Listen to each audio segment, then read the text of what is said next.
Iran has been a threat to the United States and the free world for 47 years. Chants of death to America, targeting our people, killing Americans, lying and blackmailing their way toward a nuclear weapon, so they thought. No longer. Not on our watch. Other presidents marked time and kicked the can down the road. President Trump made history. From the strike that took out Qasem Soleimani, to tearing up the disastrous Obama-Iran deal, to the precision campaign that obliterated Iran's nuclear sites in Operation Midnight Hammer, to the decisive military victory we just achieved in Operation Epic Fury. No other president has shown the courage and resolve of this commander-in-chief. President Trump forged this moment. Iran begged for this ceasefire, and we all know it. As the President truth this morning, a big day for world peace. Iran wants it to happen. They've had enough. Operation Epic Fury was a historic and overwhelming victory on the battlefield. A capital V military victory. By any measure, Epic Fury decimated Iran's military and rendered it combat ineffective for years to come. You see, in less than 40 days, one of our combatant commands, Central Command, CENTCOM, using less than 10% of America's total combat power, dismantled one of the world's largest militaries. The world's leading state sponsor of terrorism proved utterly incapable of defending itself, its people, or its territory. We untied just a fraction of our strength, and Iran suffered a devastating military defeat. Together with our Israeli partners, America's military achieved every single objective, on plan, on schedule, exactly as laid out from day one. Iran's Navy is at the bottom of the sea, whether it's the Soleimani class, their frigate class, their prized drone aircraft carriers, submarines, mine layers, sunk. Iran's Air Force has been wiped out. Iran no longer has an air defense, any sort of a comprehensive air defense system. We own their skies. Their missile program is functionally destroyed. Launchers, production facilities, and existing stockpiles depleted and decimated. And almost completely ineffective.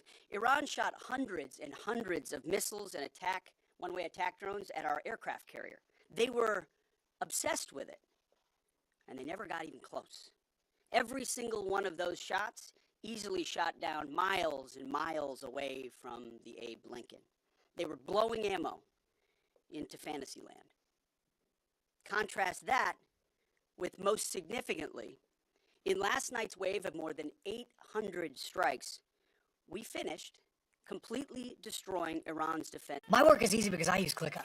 Here's how I keep track of all my tasks. I start by brain dumping everything I need to get done in a list view. Next, I set a priority and a due date to keep things on track. I create custom statuses to organize my progress exactly how I want it. I like to add the action items field so AI can show me the next steps. I add my teammates as watchers so they're in the loop. ClickUp makes work easy, from personal projects to running a multi-billion-dollar company. Click the link below to create your workspace for free. Set back in historic fashion. You see, had Iran refused our terms, their power plants, their bridges, and oil and energy infrastructure, targets they could not defend and could not realistically rebuild, it would have taken them decades, and we were locked and they couldn't defend against it. President Trump had the power to cripple Iran's entire economy in minutes. But he chose mercy. He spared those targets because Iran accepted the ceasefire under overwhelming pressure.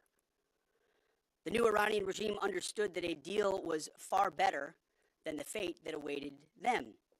This new regime just happened to look at what happened to their predecessors. Their top leadership was systematically eliminated. The previous Iranian supreme leader, dead. The Supreme National Security Council Secretary, dead. The Supreme Leader Office Advisor, dead. The Supreme Leader Military Office Chief, dead. The Defense Minister, no longer with us. The IRGC Commander, dead. The Armed Forces General Staff Commander, dead. The Intelligence Minister, dead. The IRGC Navy Commander, no longer here. The IRGC Intel Chief, dead. I skipped over a bunch, and I could go on and on and on, to include the new so-called new Supreme Leader wounded and disfigured. This new regime was out of options and out of time, so they cut a deal. They know this agreement means that they will never, ever possess a nuclear weapon. Under the terms, any nuclear material they should have will be removed.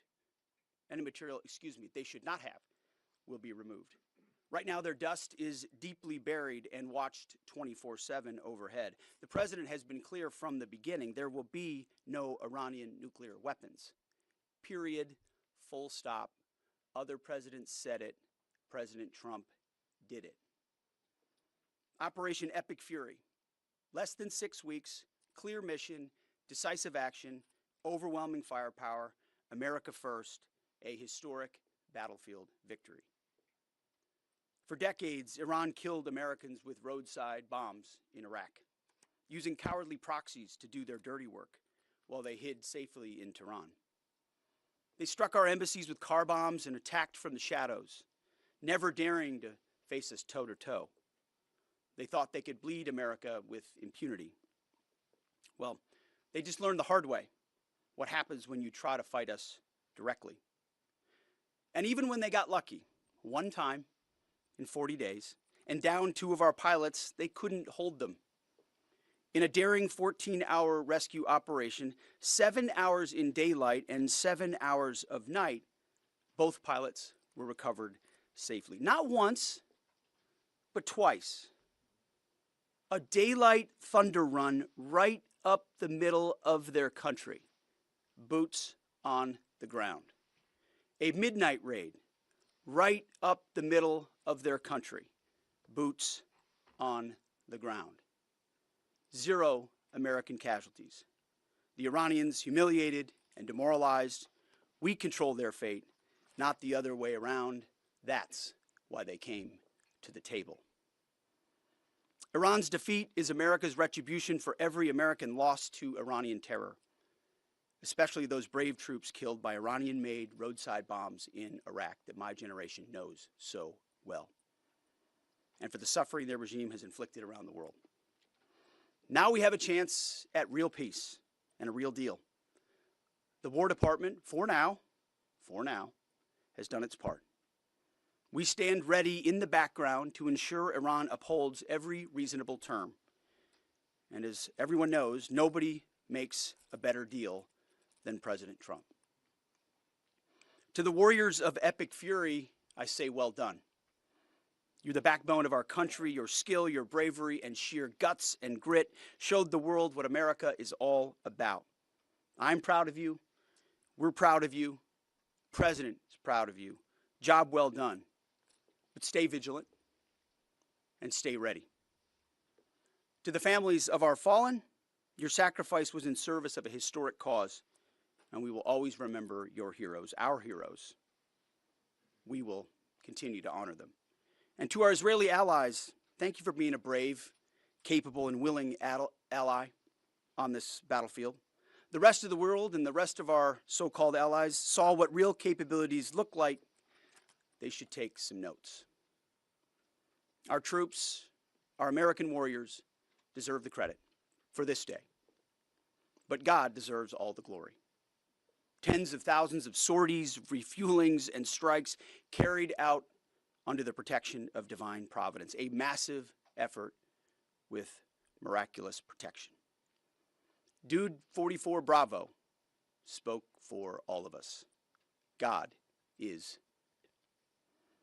The chairman will now provide an even deeper military detail on the historic success of Operation Epic Fury. Mr. Chairman. Thank you, Mr. Secretary, and good morning, ladies and gentlemen. Thanks for being here. I want to start this morning by honoring the 13 members of our American Joint Force who were killed in action thus far during this operation. Their sacrifice and that of their families is deeply important to us, and we are grateful for each of them, and will continue to mourn their loss. Their names and their bravery will never be forgotten. On February 28th, the President of the United States ordered the Joint Force to execute Operation Epic Fury with the direction to accomplish 3 distinct military objectives: destroy Iran's ballistic missile and drone capabilities, destroy the Iranian Navy, and destroy their defense industrial base to ensure that Iran cannot reconstitute the ability to project power outside their borders. Over the course of 38 days of major combat operation, the Joint Force achieved the military objectives as defined by the President. We welcome the ongoing ceasefire, and as the Secretary said, we hope that Iran chooses a lasting peace. But as Secretary Hegseth said, let us be clear, a ceasefire is a pause, and the Joint Force remains ready if ordered or called upon to resume combat operations with the same speed and precision as we've demonstrated over the last 38 days, and we hope that that is not the case. I want to congratulate and thank the leadership today at U.S. Central Command, including the Commander Admiral Brad Cooper, the Deputy Commander Lieutenant General Kevin Leahy, the Senior Enlisted Leader Fleet Master Chief Compton, and every one of the component commanders, senior enlisted leaders, and especially the staff down at U.S. Central Command, who does not get called out for any of the credit, but grinds 24/7 to help offer the options that we bring to the Secretary and the President. I also want to highlight the forces in the United States European Command under the command of Alexis Grinkowicz, who protected the western flank in support of CENTCOM. And I want to thank our partners across the intelligence community. Our ability to see and understand what an adversary is doing help us to be as decisive as we must be on the battlefield. And that includes DIA, NSA, NGA, the CIA, and the National Reconnaissance Office, and others. I want to thank the other combatant commands who have thus far contributed along the way to U.S. Central Command. This includes Transcom, Stratcom, Spacecom, SOCOM, and Cybercom, all of whom poured all in support of CENTCOM's efforts. And I want to thank, as the Secretary did, our Gulf partners who fought alongside each and every one of us every day. From the Kingdom of Saudi Arabia, the UAE, Bahrain, Qatar, Kuwait, and Jordan, all who joined us together to defend and protect our people and our assets, and who, if required, stand ready to do so again. And I want to thank my team at the Joint Staff, who work literally around the clock in order to help me offer the options that I must with the associated risks to the Secretary and to the President.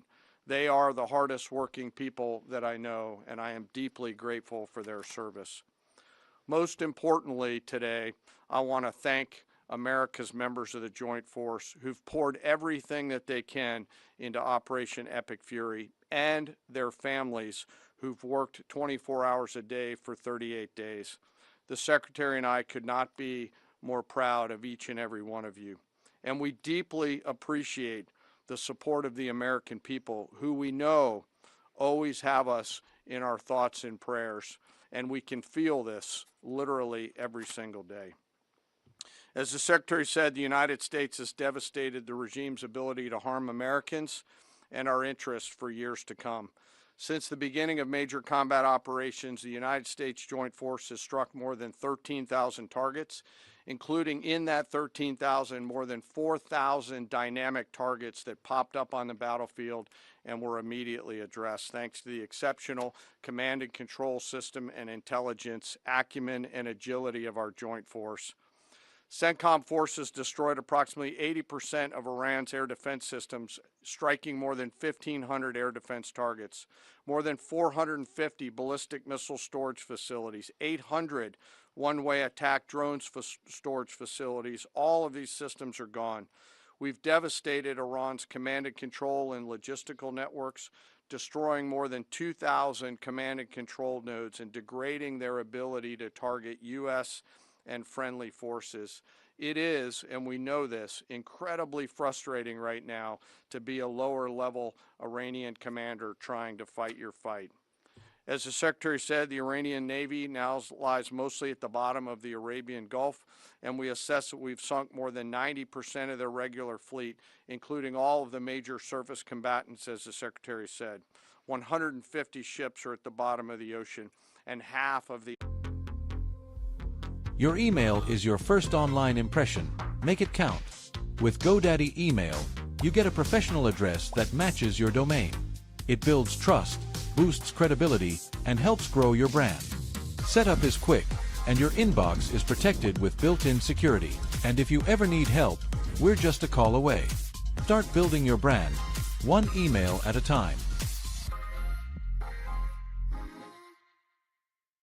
Approximately 90% of their weapons factories. Every factory that produced Shahed one-way attack drones was struck. Every factory that produces the guidance systems that go into those drones was struck. Their missile defense industrial bases shattered, with more than 80% of their missile facilities gone, as well as their solid rocket motor production capability. It will take years for Iran to rebuild any major surface combatants, as more than 20 naval production and fabrication facilities have been damaged or destroyed. And nearly 80% of Iran's nuclear industrial base was hit, further degrading their attempts to attain a nuclear weapon. Throughout Operation Epic Fury, our joint force struck at the heart of Iran's ability to project power and threaten the United States and the region. And in order to do this, it required the service and sacrifice of more than 50,000 American warfighters deployed across CENTCOM, EUCOM, and stateside. The Joint Force flew more than 10,000 missions, including 62 bomber missions, 18 of which flew round trip from the United States to deliver bombs on military targets.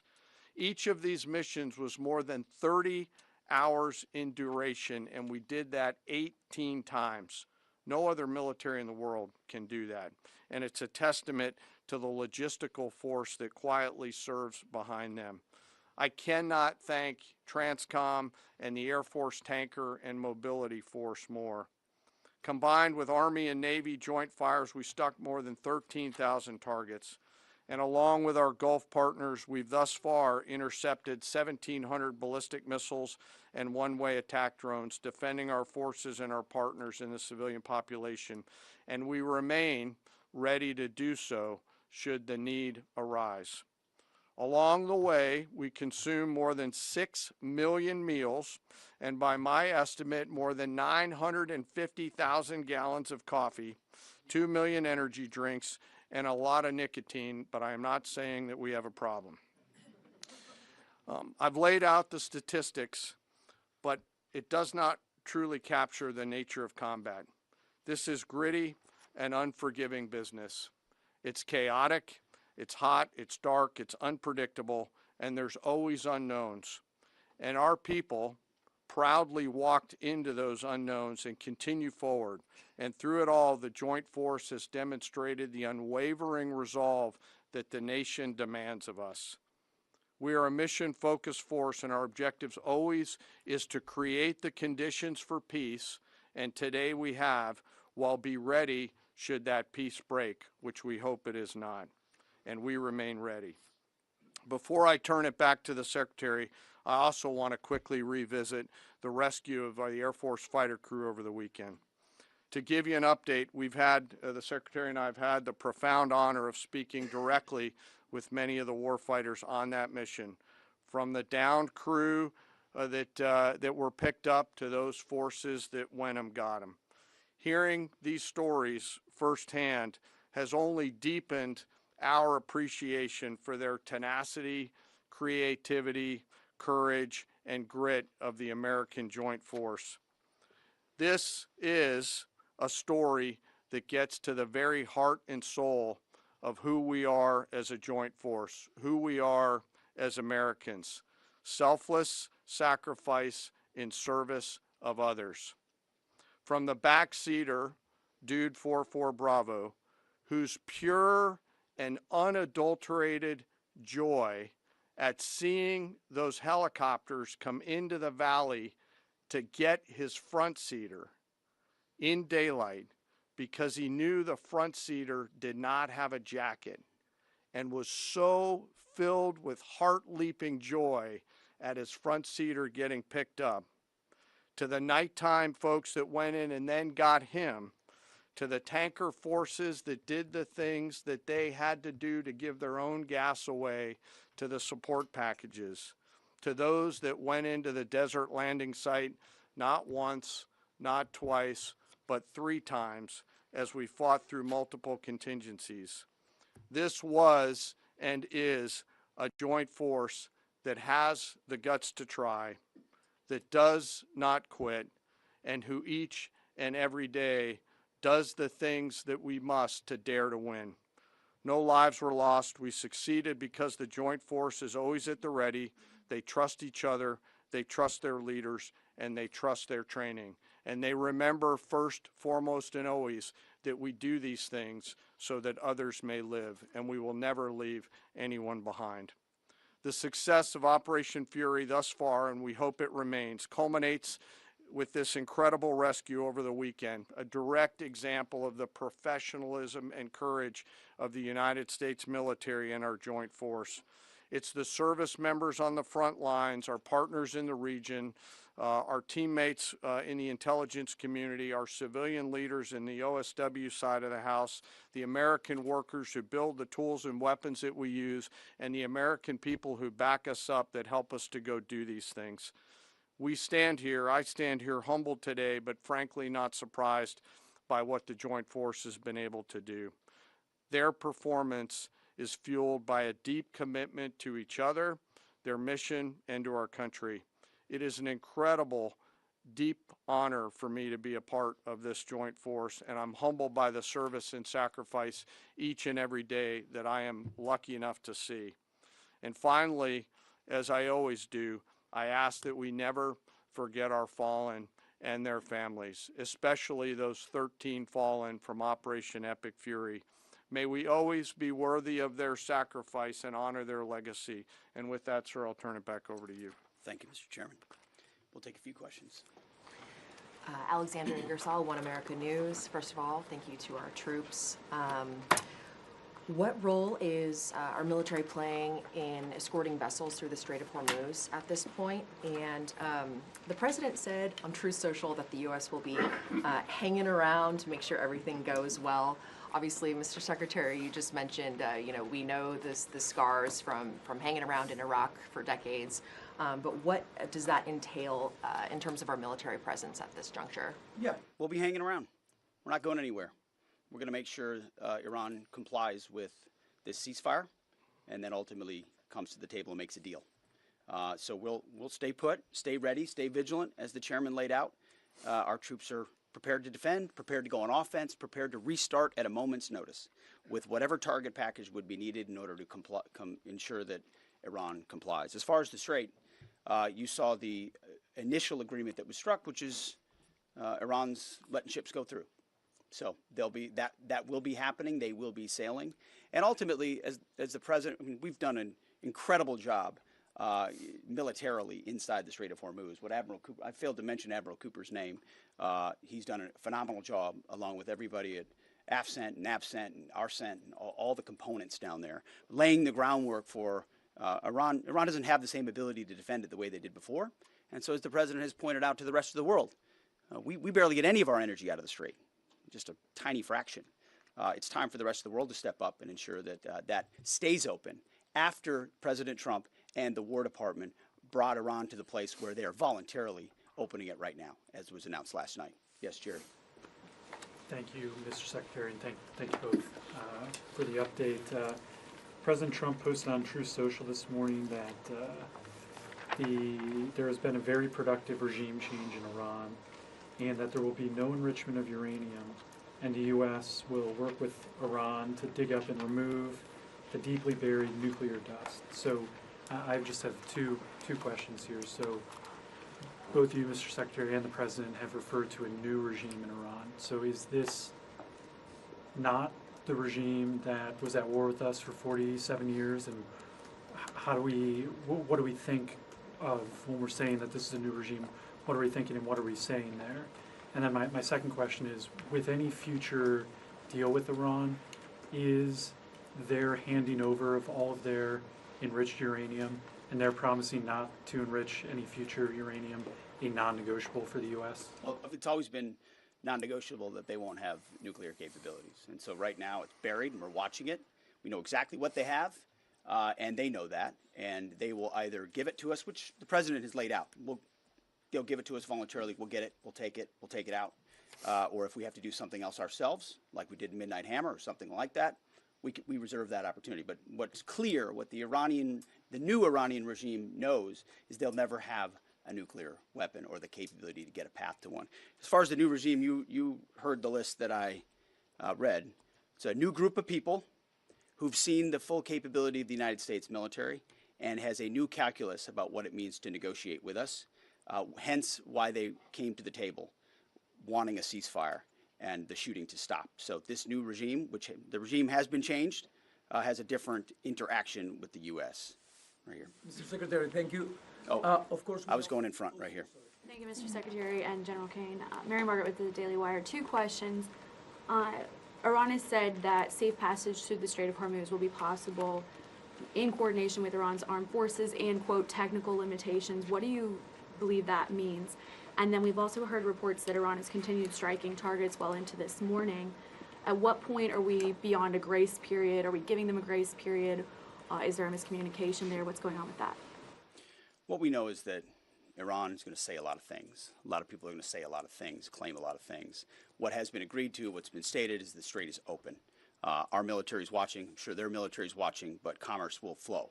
And that's what you saw the markets react to, is that reality. As far as shooting, that we were monitoring it last night in real time. Of course we are. Iran would be wise to find a way to get the carrier pigeon to their troops out in remote locations to know not to shoot any longer one-way attacks or missiles, because this takes time sometimes for ceasefires to take hold. We're watching it. We're prepared if necessary, but we